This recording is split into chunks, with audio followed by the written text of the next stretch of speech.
नमस्कार। जय हिंद दोस्तों। हम लोग समसामयिकी पढ़ रहे थे और समसामयिकी करंट अफेयर्स के अंतर्गत अक्टूबर माह की क्रॉनिकल को पढ़ रहे थे और उसके अंतर्गत आज का जो टॉपिक है वह है राज्य समाचार। आपको बता दूं, राज्य समाचारों से काफ़ी महत्वपूर्ण क्वेश्चन बनकर एग्जाम में आए हुए हैं। अगर आप उत्तर प्रदेश का कोई एग्ज़ाम दे रहे हैं तो उत्तर प्रदेश राज्य की सारी घटनाएं आपके लिए महत्वपूर्ण होती हैं, जो कि आपको यहाँ देखने को मिल जाती हैं। इसी प्रकार से बिहार, उत्तराखंड, इन सभी प्रदेश की जो महत्वपूर्ण जानकारियाँ होती हैं आपको यहाँ मिल जाती हैं। आगे बढ़ने से पहले एक बात और कहना चाहेंगे, वीडियो को जो भी पहली बार देख रहे हो वीडियो पूरा देखें, वीडियो पसंद आए तो लाइक करें और चैनल को सब्सक्राइब करना ना भूलें। सीधे बात करेंगे उत्तर प्रदेश राज्य से निकलने वाली प्रमुख खबरों के बारे में। तो पंचामृत योजना लॉन्च हुई है, इम्पॉर्टेंट दिख रही है, इम्पॉर्टेंट है भी, बहुत महत्वपूर्ण है। उत्तर प्रदेश सरकार ने गन्ने की उपज को बढ़ाने के लिए पंचामृत योजना की शुरुआत की है। किसकी उपज बढ़ाने के लिए? गन्ने की उपज बढ़ाने के लिए पंचामृत योजना लॉन्च की है।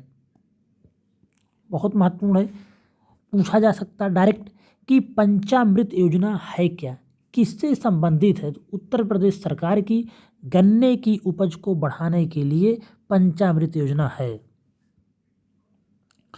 इस योजना का उद्देश्य है जल संरक्षण, पराली तथा गन्ने के पत्तों का सर्वोत्तम उपयोग द्वारा उर्वरकों एवं कीटनाशकों के उपयोग को कम करना है। किसानों को अधिक उत्पादकता एवं आय के लिए एक से अधिक फसल उगाने के लिए प्रोत्साहित करता है पंचामृत योजना। बात करेंगे उत्तर प्रदेश की सौर ऊर्जा नीति 2022 का मसौदा। तो 19 अगस्त 2022 को उत्तर प्रदेश ने अपनी सौर ऊर्जा नीति 2022 के मसौदे का अनावरण किया।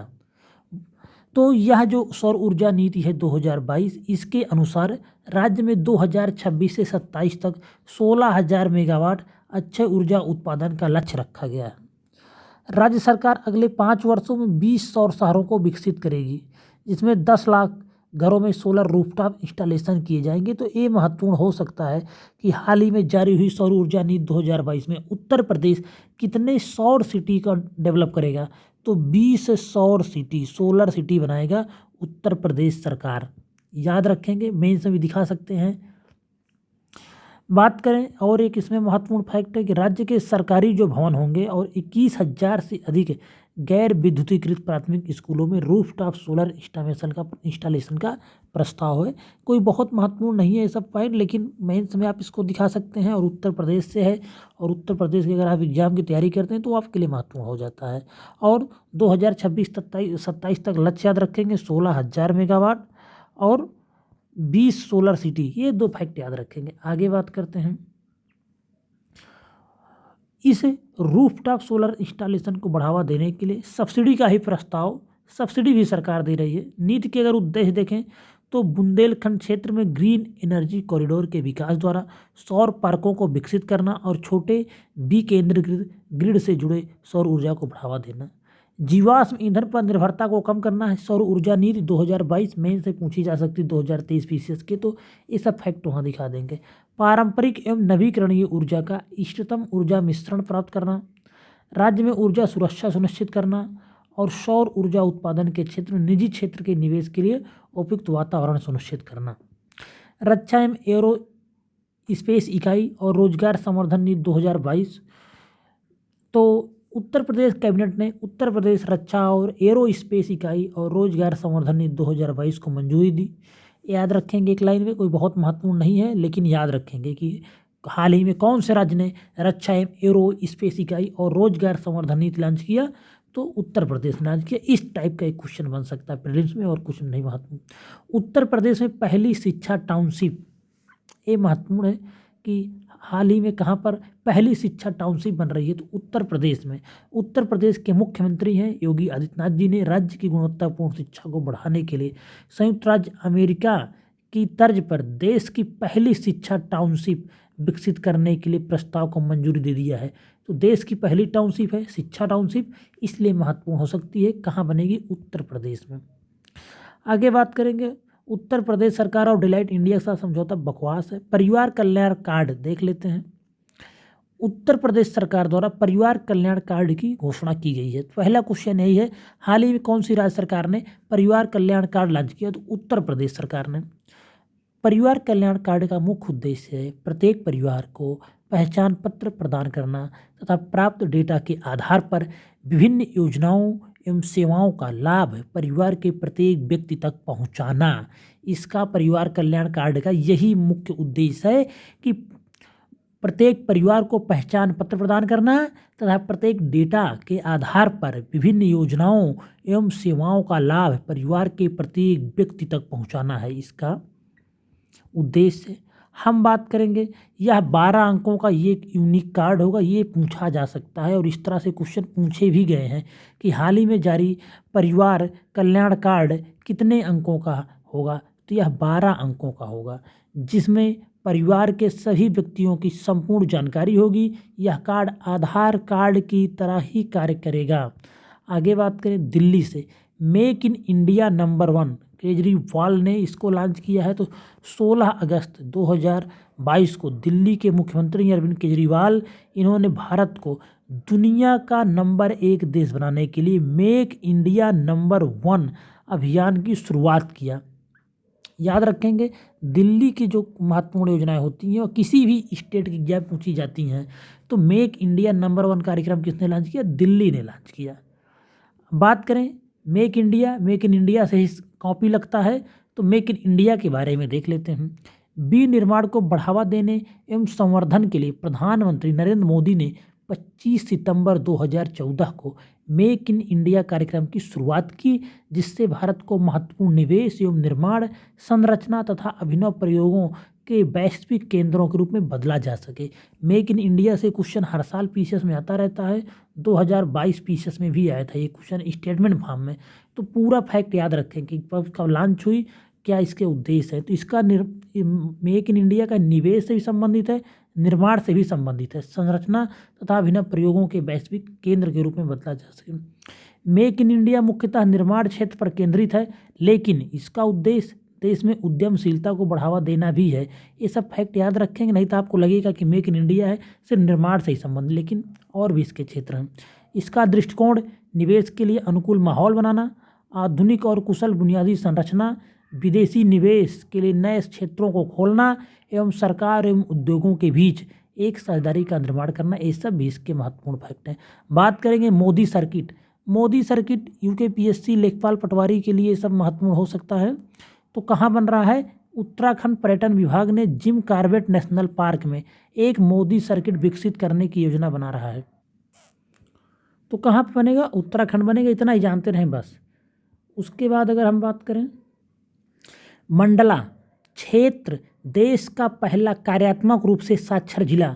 हाल ही में मध्य प्रदेश का आदिवासी बहुल मंडला क्षेत्र देश का पहला कार्यात्मक रूप से साक्षर जिला बन गया। महत्वपूर्ण हो सकता है, यह एमपीपीसीएस के लिए तो महत्वपूर्ण है ही है, लेकिन यह सभी के लिए महत्वपूर्ण हो सकता है कि देश का पहला कार्यात्मक रूप से साक्षर जिला कौन है? तो मंडला। याद रखेंगे, एमपीपीसीएस के लिए बहुत महत्वपूर्ण है। बात करेंगे अगर हम मुख्यमंत्री महतारी न्याय रथ, महतारी माँ को कहते हैं, तो मुख्यमंत्री महतारी न्याय रथ कहाँ पे लॉन्च हुआ है? छत्तीसगढ़ में। मुख्यमंत्री हैं भूपेश बघेल ने हरेली तिहार के अवसर पर महिलाओं को उनके अधिकारों और कानूनों के प्रति जागरूक करने हेतु मुख्यमंत्री महतारी न्याय रथ को झंडी दिखाकर रवाना किया। इतना जानते रहेंगे बस कि मुख्यमंत्री महतारी न्याय रथ योजना कहाँ लॉन्च हुई है? छत्तीसगढ़ में। बात करेंगे ग्रामीण औद्योगिक पार्क, तो ग्रामीण अर्थव्यवस्था को मजबूत करने और गौठान मवेशी शेड को आजीविका का केंद्र बनाने के उद्देश्य से छत्तीसगढ़ सरकार राज्य में ग्रामीण औद्योगिक पार्क स्थापित करेगी। ग्रामीण औद्योगिक पार्क कहाँ स्थापित हो रहा है? छत्तीसगढ़ में, इतना याद रखेंगे बस। हरियाणा में एक चिराग योजना चली हुई है हरियाणा में। हाल ही में हरियाणा के मुख्यमंत्री मनोहर लाल खट्टर की सरकार ने मुख्यमंत्री समान शिक्षा राहत सहायता और अनुदान चिराग योजना शुरू की है। महत्वपूर्ण हो सकती है क्योंकि हरियाणा की भी योजनाएं बहुत बार उत्तर प्रदेश पीसीएस में आई हुई हैं। गुजरात सेमीकंडक्टर ने 2022 से 27 लॉन्च किया है। क्वेश्चन बन सकता है हाल ही में किस राज्य ने सेमीकंडक्टर नीति 2022-27 लॉन्च किया है? तो गुजरात ने, क्योंकि सेमीकंडक्टर एक बहुत ही महत्वपूर्ण वस्तु है, इसलिए यह महत्वपूर्ण हो सकता है। उसके बाद अगर हम बात करें इसके साथ ही गुजरात डेडिकेटेड सेमीकंडक्टर पॉलिसी लागू करने वाला देश का पहला राज्य बन गया, इसलिए यह और महत्वपूर्ण हो जाता है क्योंकि यह देश का पहला राज्य बना है। उसके बाद अगर हम बात करें कर्नाटक, कैदियों द्वारा संचालित ईंधन स्टेशन।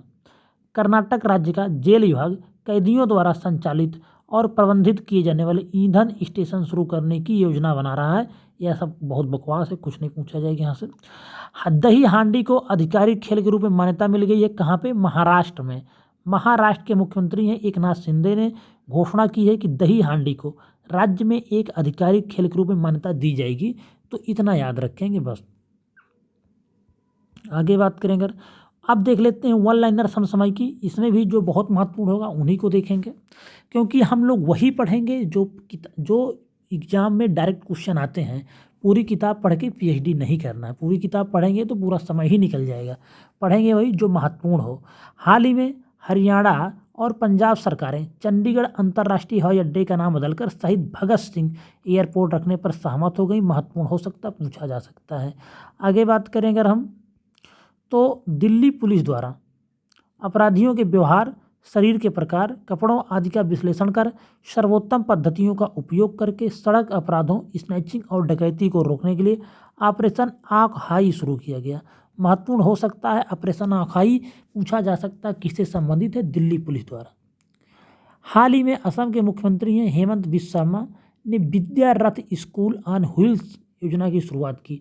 तो विद्या रथ स्कूल ऑन व्हील्स कहाँ शुरू हुई? असम में चली है।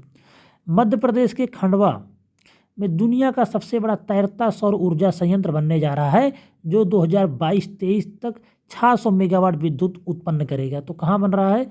मध्य प्रदेश के खंडवा में। एमपीपीसीएस के लिए बहुत महत्वपूर्ण है। 9 अगस्त 2022 उत्तर प्रदेश के मुख्यमंत्री योगी आदित्यनाथ जी ने आज़ादी का अमृत महोत्सव समारोह के हिस्से के रूप में काकोरी ट्रेन एक्शन की वर्षगांठ को चिन्हित करने के लिए रेडियो जयघोष लॉन्च किया।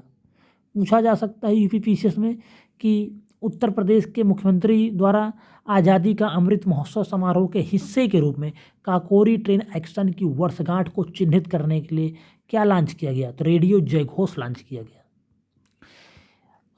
उसके बाद बात करेंगे, हाल ही में उत्तराखंड सरकार ने राज्य के 13 जिलों में प्रत्येक एक संस्कृत भाषी गांव विकसित करने का निर्णय लिया है। संस्कृत वहां की द्वितीय राज्य भाषा है, इसलिए महत्वपूर्ण हो सकता है यूपीपीएससी के एग्जाम के लिए। प्रत्येक जिले के एक गांव में, एक जिले के एक गांव को संस्कृत भाषी बनाया जाएगा। इसी के साथ राज्य से संबंधित सारी महत्वपूर्ण जानकारी यहीं पे समाप्त होती है। अंत में एक बार कहना चाहेंगे, वीडियो अगर आप पहली बार देख रहे हैं, वीडियो पसंद आए तो लाइक करें, चैनल को सब्सक्राइब करना ना भूलें। धन्यवाद।